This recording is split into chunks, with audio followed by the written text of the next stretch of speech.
sa palengke. Ay, pare, luto na yung pulutan natin, pare. Oo, masarap yan, huli sa bingwit yan. Kaputa rin. Hindi ba sa palengke binili yan? Ay naku, iba sa palengke.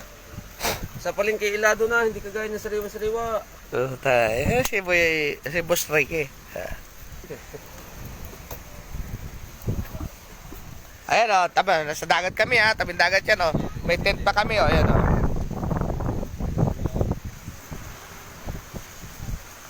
Ayan si tatay o, yan ang may-ari ng ano, yung may-ari ng kubo.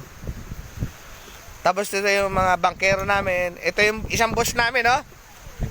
Mamaya, pupunta kami dito sa ano, sa kanyang talabahan. Ha-harvest kami ngayon. Para kayo pansinin tayo, mga katropa.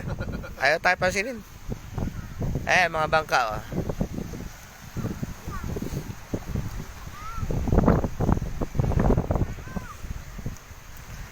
Ito, pinunta namin dito, si Boss Mark. Ayan. Ano yan? Ay, bantay dagat yan. Bantay ba dagat? May pansisid din kami rin doon. May snorkel, goggles, may anong pa nga eh. Bye bye! Hindi.